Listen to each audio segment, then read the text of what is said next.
Hi, gorgeous co-creators. Rachel Clare, theboulderpsychic.com, coming to you live to say hello today. How are you? Checking in.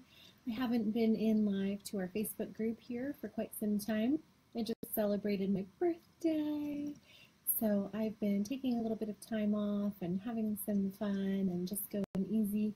But I'm here today to talk to you about whatever is alive for you. So please type in the comments, share with me what's up, how are you doing, what's going on, how are you feeling, and let's jam about whatever you're up against. So please join us and comment, let us know that you're here, and let me know what is going on for you in your world. And until we have some people who are hopping on and joining us live, I wanted to talk to you about, I'm noticing that many people in the group are talking about dreams and bad dreams and ghosts and entities and being pursued by other entity energy or things like this, right? So how can we keep it high vibe? How can we not be plagued by such things, right? Okay, so let's dive into that. So the first thing that I think you want to do is make sure that you are cleaning and clearing your space. So if you are not tending to your own energy, who is? And if you are not fully present in your body, who is? And how can you be a space holder or a healer or a contribution to another if you're not first a contribution, a space holder, a healer for yourself, right? So healer, heal thyself. It all starts from within. It all starts from you. So how do we keep it high vibe? Well, you know my number one favorite way to keep it high vibe is to clean and clear energy in our space and make sure we're doing that. But I also do it in my home. Okay? So there's keeping your body clean, there's keeping your auric boundaries clean, there's keeping your grounding cord nice and clean, there's filling in and replenishing and revitalizing with gold suns, which is one of our weekly practices this week, and there's also grounding your space. So if you are in a new home or you've never done it in your home or you've got a healing space or something like that, my question to you is, have you set the space? Have you cleaned out the space energetically? Have you grounded it? Have you set the intention for the energy and the vibe that you want the space to be? Have you called in your angels and your guides and the light workers? This is what you need to do, right? It's your intention, it's your attention, it's your specific request that you create with your mind and with your words, where you hold the power and the magic and actually realize that and set the space. So that's super important. So I would never live in a place without having really cleaned it out first. And if you don't ground it for yourself as your space, then you're not actually claiming it. And anybody who's ever lived there before, or any other entity energy that's hanging out there, they're just going to take over, right? It's going to be their space. So we want to make sure that we're doing that. The other way to keep it high vibe, you guys, is just to remember that, I'm a clairvoyant healer. I see energy. I see spirits. I have medium qualities. I communicate with the dead. I have all this going on, and I am not plagued by bad dreams or negative spirits or anything like that. And really, it's because it's my attention and my intention. I put my attention on the light. I put my intention on the light. I'm not interested in the other entity energy that is dark or going to bring me down. And so that's not where my focus is. You know what I mean? And so I make sure that I keep everything high vibe. First and foremost by cleaning my space, but also by just doing other simple things like burning sage. So hopefully you're burning sage in your home, your workspace, your healing environment. Burning sweetgrass after the sage so that you can clear with the sage and then bring in the sweet energy with the sweetgrass. Maybe you want to burn some Palo Santo, which is such a beautiful smelling wood. And I also love to use like Aura Smudge. This product is so great. This clears and uplifts sacred space. It's a smokeless juniper sage mist. So I use that a lot now that I have my baby daughter at home and I'm not saging as much. And of course, hopefully you're familiar with rose water, but this is a really great feminine energy. So I love to spray my healing space with it, spray myself with that rose energy. That's going to help keep things high vibe. What else can we do? Are you listening to Abraham Hicks? High vibe, one of the highest vibes I know. So the thing that we need to remember is that if we're being plagued by energy that doesn't feel good to us or uplifting to us or is scaring us, frightening us, concerning us, or bringing us down, then we've got to work on bringing our energy up. And part of doing that is not just physically cleaning your space, it's also energetically cleaning your space, but it's also your mental space. What are you listening to? What are you tuning into? What are you watching on TV? What are you allowing to come into your space through your eyes, through your ears, through your skin? So living high vibe is really multi-layered, right? So we could take it all the way to the extreme of, like, I use, all natural shampoos, all natural soaps, all natural deodorants. There are no cleaning products in my home that are not all natural, right? That's a way I keep it high vibe. There is always an energy set in my home, high vibe.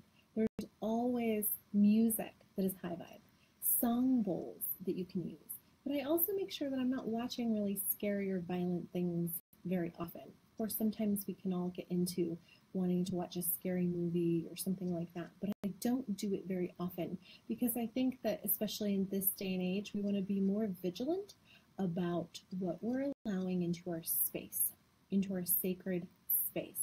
So it's super important to be vigilant about what you're listening to, what you're watching.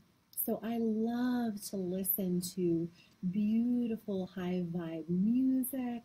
I like to listen to, let me see, I think I have it open here. Oh, I don't have it there. Let's see. What are some ones I can tell you that I absolutely love? So I listen to Abraham Hicks every single day. And then I also listen to, let's see what I've got open here. So Satnam Kaur, if you ever listen to her, I don't know exactly how to say her name. I'm probably saying it terribly. Different prosperity mantras, Kundalini yoga music. These are really important things to do because it's our vibration, it's our point of attraction that determines what shows up in our life always. It really is law. It really is the nature of the universe.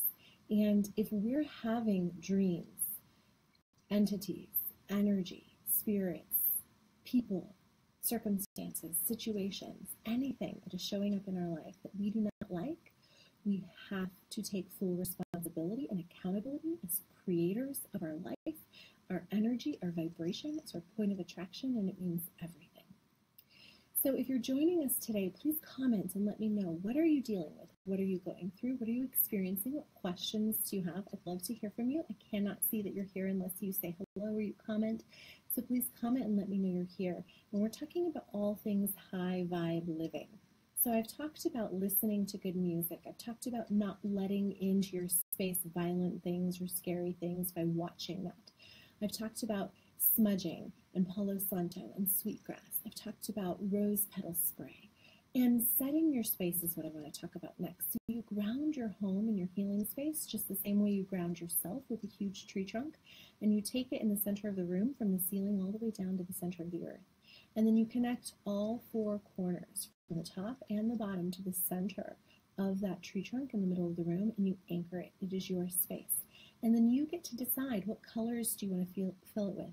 What energy patterns? What light beings do you want to bring in? Do you like to work with the archangels?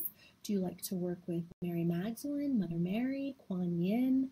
Who do you have an affinity for? Starting to pay attention to angels and archangels and the different goddesses and knowing who you have an affinity for. Maybe you want to work with your tarot deck, or you want to work with crystals, enhancing your space with crystals, using sound, song bowls, clapping in the corner of your spaces. All of these things, of course, are going to shift the energy. So I'd love to hear from you. What do you do to really claim the space as your own? What do you do to set the space with intention? What do you do to raise your vibration so that you're not having bad dreams or experiences of other entity energy following you around or having you feel afraid, because as much as I see spirits and energy and work with energy every day, all day long, I don't really deal with negative energy. I see the dark energy. I know that it's there. I do not focus on it. I do not pay attention to it. I just ask it to leave. I clear it, and that is that. If you're setting your space, claiming your space, filling it with what you want, working with the light angels and beings, and keeping your vibe high, you're not going to have to deal with that, because they're not at the same vibration as you. They can't coexist. So the higher your vibration is, the higher of the light that you're working with, the higher and more that you're bringing in your soul energy and your spiritual energy from source and the Godhead in through your crown, nourishing your chakras, opening your chakras, balancing your chakras, and strengthening your auric boundaries, the more your vibe is so high. And so you're not going to really run into circumstances and people and experiences that are going to really pull you down. And if you do, you can really shift that energy quickly. Because as we've talked about in some of our other practices this week, you can just say, who does that belong to? Is that my energy? Return to sender with consciousness. And that's that. Or you can create a portal to the light and you send them to the light. Or you can ask, what is it they need? What is required here? Or you can ask, what is this? Can I change this? And if so, how can I change this? So asking questions, getting curious, and making sure first and foremost, always above anything else, that you are grounded, that you are connected to your source, and that you are in a good centered space before you do any sort of work on another entity, energy, or being. So if you're joining us today, I'd love to hear from you. If you have any questions, so glad to be here. And if you're new in the group, welcome, welcome, welcome. Thank you so much for being here. And this group is really all about all things divine feminine, all things awakened, the awakened woman, which is being in our power, which is using our God-given gifts and talents, which is being alive in our bodies and everything that is pleasure and sensual and beautiful, and using all of our senses beyond our regular five senses, tapping into our clairvoyance and our clairsentience and our intuition and our nature, and really connecting with one another and sharing resources. So I thank you so much for being here, and I really, really encourage you to do whatever it is that you can do to raise your vibration so that you feel super high and super good. And there's just an endless supply of what's possible for you to tap into to really have your focus be on feeling good. Because ultimately, the only thing that matters is how you feel. That's going to manifest and attract to you experiences, circumstances, people more faster than anything, right? Faster, better, more than anything. So that is your number one focus, is how you feel. And focusing on your own kind of attraction. So thank you so much for being here, and I'm going to sign off today since no one's asking any questions, but I'm so glad to connect with you, and I'll check back later if there's something that you'd like to share. And please do share with us if you have any other great ideas for grounding your space, claiming your space, raising your vibration. If you have music that you love to listen to that's super inspiring, post that in the comments. I'd love for you to share your resources and let us know, how are you keeping it high vibe even amidst all the chaos out there, right? Super important that we stay centered and connected to ourselves in the midst of chaos. Hello, Christine. Thanks for saying hi. All right, you guys, much love. I'm popping off. See you later. Bye-bye.